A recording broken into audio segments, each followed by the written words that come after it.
Olá, tudo bem? Então, essa é a nossa primeira aula, de fato, fazendo um teste estatístico no R. O teste que a gente vai fazer hoje é o teste T para uma amostra. Então, não sei se você lembra muito bem, mas o teste T para uma amostra é um teste que a gente usa quando a gente tem um único grupo e a gente quer comparar a média desse grupo a um valor de referência.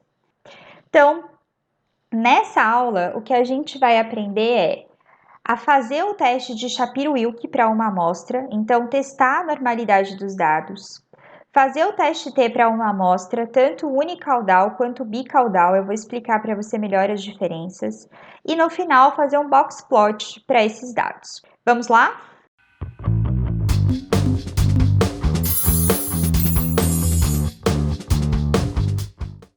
Nessa aula, a gente vai responder a seguinte pergunta. A gente tem um banco de dados que chama Banco de Dados 2.csv, disponível para download na descrição do vídeo. E ele contém informações de 30 pessoas que trabalham em uma determinada empresa. Dentre os dados coletados está a altura em centímetros. Sabendo que a altura média do brasileiro é 1,67 metros, portanto 167 centímetros, verifique se a altura média dos trabalhadores dessa empresa é diferente da altura média nacional. E se ela for, eu quero que a gente identifique se é superior ou inferior. E no final a gente vai descrever esses resultados de forma adequada. É importante entender que a gente vai usar o teste T para uma amostra nesse caso, porque o que a gente quer é comparar a média de uma amostra só, um único grupo, a um valor de referência, que nesse caso é a média de altura nacional. Ok? Vamos para o R? Bom, então para isso eu vou usar o script que chama teste T para uma amostra e que está disponível para download na descrição do vídeo. E além disso, eu vou usar um banco de dados que chama Banco de Dados 2, que ele já está salvo em CSV, que é o formato que a gente vai usar nas aulas.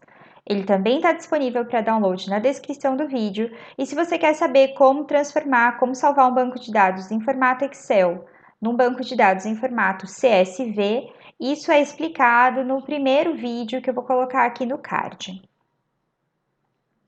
Bom, então o primeiro passo para a gente fazer esse teste T para uma amostra é carregar os pacotes que serão utilizados. Nesse caso, a gente só vai usar o pacote de Plier.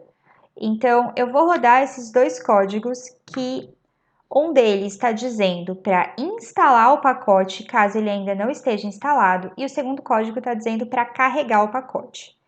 Veja que tudo isso está comentado para você não se perder, então veja que eu coloquei aqui na frente que esse código é para a instalação do pacote, caso ele não esteja instalado, e o segundo código é para o carregamento do pacote.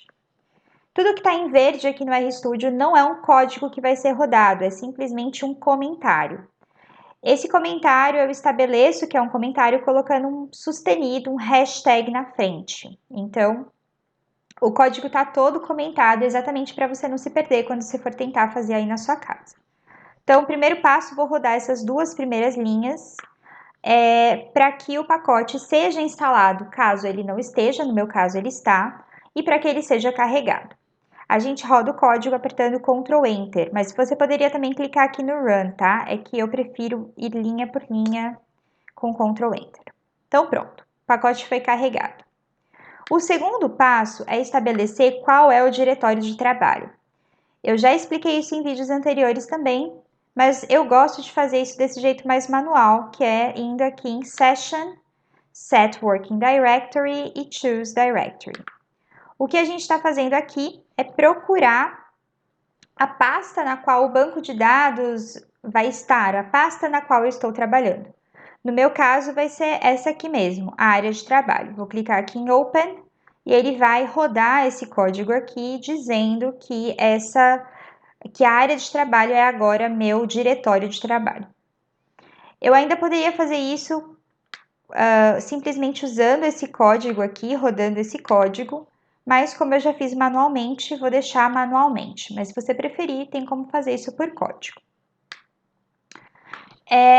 E aí, o que a gente vai fazer agora é ler esse banco de dados, carregar esse banco de dados.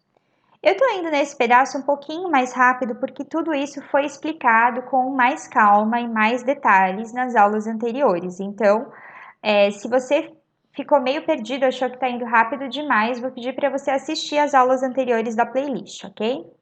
Então, o que eu vou fazer agora é ler o banco de dados, chamando ele de dados, e eu vou ler o arquivo que chama banco de dados 2.csv. Assim como eu fiz em todos os exemplos anteriores, estabeleci aqui que o separador é um ponto vírgula e o decimal é a vírgula. Então, a gente no Brasil usa vírgula como decimal. Vou carregar esse banco de dados com Ctrl Enter. Parece que nada aconteceu, mas veja que apareceu aqui dados, 30 observações, 7 variáveis. Então, ele leu o meu conjunto de dados. O segundo passo vai ser visualizar esses dados numa janela separada, usando esse comando view com letra maiúscula. É importante que seja com letra maiúscula. Então, se eu der Ctrl Enter aqui, eu vou enxergar esse banco de dados numa outra janela. Então, veja que eu tenho aqui os 30 sujeitos. Ele já identificou aqui que eu tenho gênero, grau de instrução, número de filhos, idade, altura e salário. Esse nome das variáveis ele pegou da primeira linha do arquivo. Então, eu já deixei a primeira linha do arquivo sendo o nome das variáveis para que a hora que aparecesse aqui o conjunto de dados, isso já estivesse nomeado. Então, qual é o problema que eu quero responder aqui? O que eu quero responder aqui é a seguinte pergunta: será que a média de altura dessa amostra que eu coletei é diferente da média de altura nacional? Que eu peguei aqui um valor de referência, que a média de altura nacional é 1,67. Então, como essa altura aqui está em centímetros, seria 167. Então, o que a gente vai fazer é comparar a média extraída da minha amostra com esse valor de referência. Tá vendo que eu estou pensando num grupo só? É por isso que eu estou usando o teste T para uma amostra. O teste T para uma amostra ele tem um pressuposto muito importante, que é que os dados tenham distribuição normal. Então, antes de sair fazendo o teste T para uma amostra, o que eu vou fazer é testar a normalidade dos dados. Então, é isso que é o nosso segundo passo.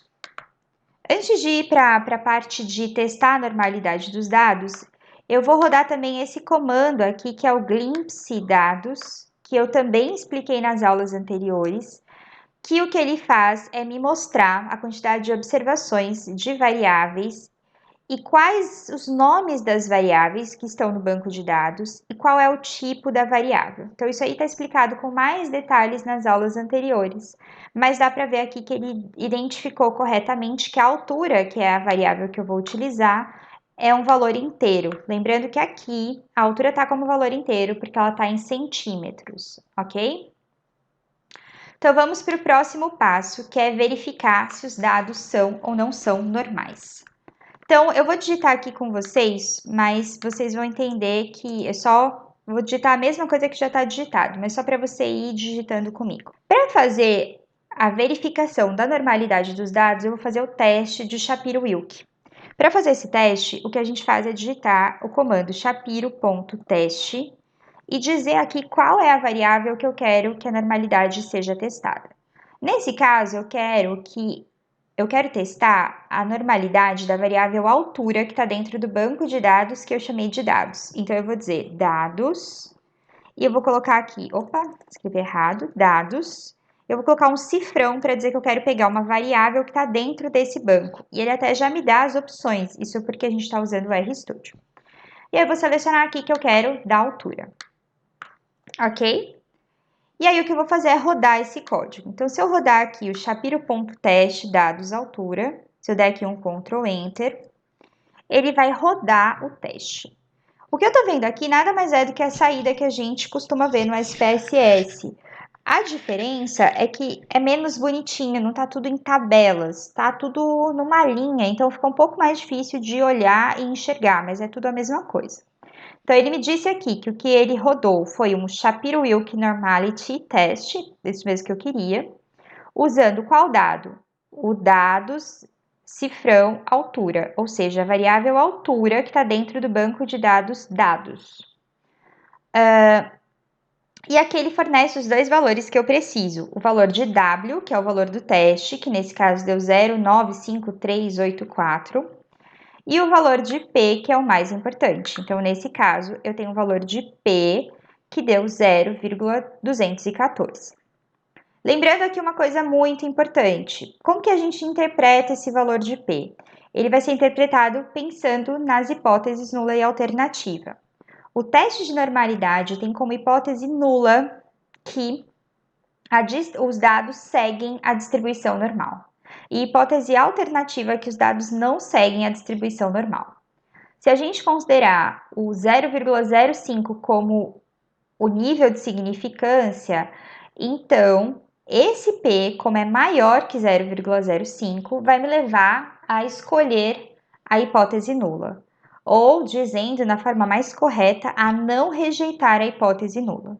Ou seja, eu vou considerar aqui que esses dados têm distribuição normal. Então, vamos para o próximo. Uma vez que os dados têm distribuição normal, eu já sei que eu posso seguir com o teste T. Então, como a gente vai fazer o teste T para uma única amostra, a gente vai fazer esse comando que chama t.teste e colocar aqui qual é a variável que a gente vai usar, no caso, o dados, a altura. E aí eu ainda, como nesse caso eu estou usando teste T para uma amostra, o que ele faz é comparar a média dessa amostra com um valor de referência. Então eu tenho que fornecer para ele qual é esse valor de referência. No nosso caso, esse valor de referência vai ser os 167 centímetros. Então eu vou colocar aqui MU igual a 167. É assim que a gente roda. Então, vou rodar aqui o teste T, vou dar aqui um Ctrl Enter e pronto, ele rodou. Então, vamos ver. Na verdade, infelizmente ele libera em inglês, mas na verdade ele dá um resultado muito mais completo e mais fácil de entender que o SPSS. Vou defender. Então, ele disse aqui para mim que ele rodou um One Sample T-Test. Então, ele já te explicou que você rodou um teste T de uma amostra. Qual dado foi utilizado? Data, dados, cifrão, altura, ou seja, a variável altura que está inserida dentro do banco que eu chamei de dados. O valor de T, aquele que a gente sempre precisa reportar, foi 0,70196. A próxima informação que ele dá é esse DF. DF, se você assistiu às aulas de SPSS, você já sabe o que é, né? DF é o grau de liberdade, que vem do inglês Degrees of Freedom, então, grau de liberdade. E aí ele fornece também aqui o valor de P, que nesse caso deu 0,4883. Já vou explicar melhor essa parte. Outra coisa importante é que ele já coloca aqui, isso que eu acho muito legal, ele coloca que a hipótese alternativa é que a média não é igual a 167. Ou seja, ele já lembrou para você qual é a hipótese alternativa do teste, acho isso muito legal. Ele também fornece aqui um intervalo de confiança para a média, então vamos interpretá-lo melhor já já. E ele ainda fornece a média dessa amostra, que foi 168,43. Isso aqui é um teste T, e todo teste T tem um valor de T e tem um valor de grau de liberdade, e tudo isso precisa ser reportado na análise estatística. O que a gente acaba interpretando é o valor de P. Esse valor de P, ele é derivado desse valor de T e desse grau de liberdade, são valores indissociáveis. Esse valor de P é o que a gente interpreta. Então, esse teste T de uma amostra, ele tem duas hipóteses. Uma hipótese nula de que a média da amostra é igual ao valor de referência. Então, nesse caso, que a média das alturas é igual a 167. E a hipótese alternativa vai ser o contrário disso. Então, que a média das alturas é diferente de 167. É por isso que eu acho legal que ele já coloca aqui exatamente isso. A hipótese alternativa é que a média não é igual a 167, ou seja, a média é diferente de 167. Como é que eu vou escolher qual é a hipótese mais adequada? Eu preciso saber qual é o nível de significância que eu escolhi, que num padrão a gente usa 5%, 0,05. E aí, caso P seja maior que 0,05, a gente não pode rejeitar a hipótese nula, a gente vai escolher ela. Caso P seja menor que 0,05, a gente vai rejeitar a hipótese nula e ficar com a hipótese alternativa.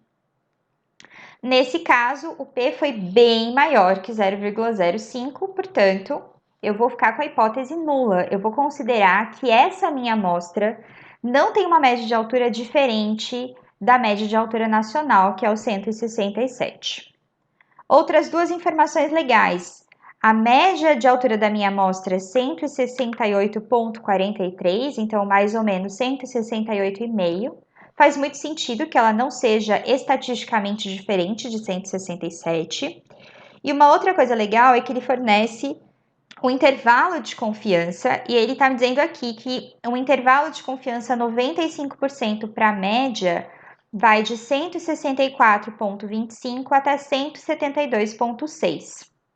Veja que quando ele considera o intervalo de confiança, quando eu pego do menor para o maior valor, o 167 está aqui no meio, certo? Então, realmente, eu não tenho poder estatístico para dizer que a média da minha amostra é diferente do 167.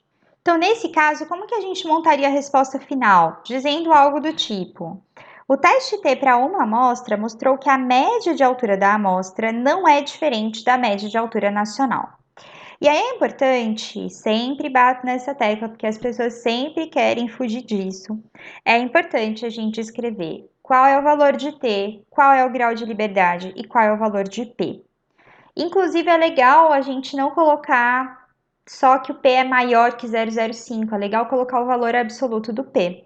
Então, nesse caso, eu colocaria ali T, entre parênteses, o grau de liberdade é 29, igual ao valor do T, que é o 0,70196, e dizendo ainda que o P foi igual a 0,4883. Bom, o que mais eu vou ter que discutir com você? O teste que o R faz por default, que é o automático, é o teste bicaudal. Se você não entende muito bem o que significa teste bicaudal, unicaudal, eu vou gravar um vídeo sobre isso, e aí quando eu gravar eu coloco num card aqui em cima. Mas basicamente ele aceita tanto que os valores da amostra sejam maiores que o valor de referência, quanto que sejam menores. Você ainda pode fazer um teste unicaudal.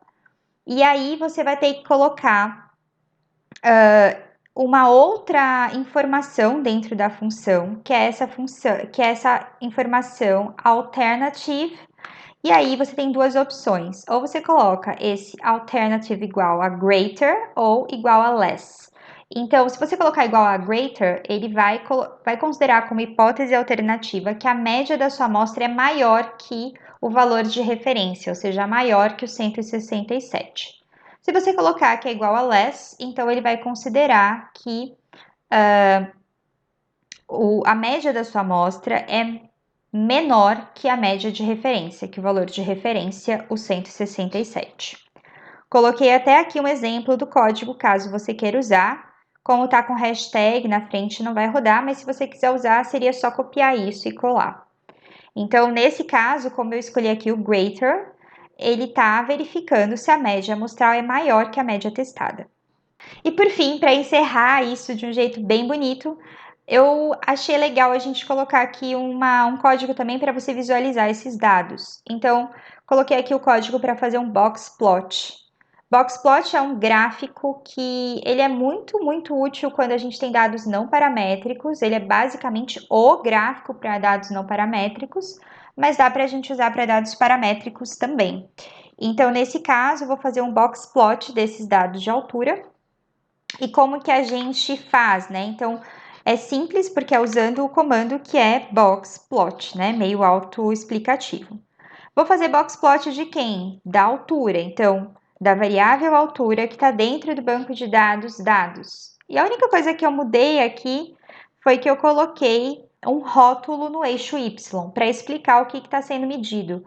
Como a gente está aqui medindo a altura em centímetro, eu coloquei que o YLab, ou seja, o label, o rótulo do eixo Y, é igual a altura, e entre parênteses aqui em centímetro, né? Para explicar bonitinho o que é que a gente fez. Vou apagar essa, rodar a linha que eu acabei de escrever. E se a gente rodar isso, veja que legal, aparece aqui na parte de plots de gráficos, aparece esse gráfico. Quer ver isso com mais detalhe? Clica aqui em zoom e a gente consegue ver aqui que eu tenho a altura em centímetros, eu tenho aqui o diagrama de caixas, né? A linha do meio representando a mediana, primeiro quartil, terceiro quartil, limite inferior, limite superior, e nesse caso ainda tem aqui um outlier, então um valor discrepante. Ok? Espero que essa aula tenha sido útil para você, espero que você esteja abrindo seu coração para trabalhar com programação. E aí, então, se você curtiu a aula, vou pedir, por favor, curta o vídeo, se inscreva no canal, tudo isso é importante para valorizar o meu trabalho. O canal agora também tem um Instagram, no qual eu publico informações sobre estatística, conteúdos parecidos com o do canal e ainda conteúdos extras. Então, se quiser me seguir por lá também, eu vou ficar bem feliz. O Instagram é o @estatística aplicada. Espero que vocês tenham gostado e até a próxima!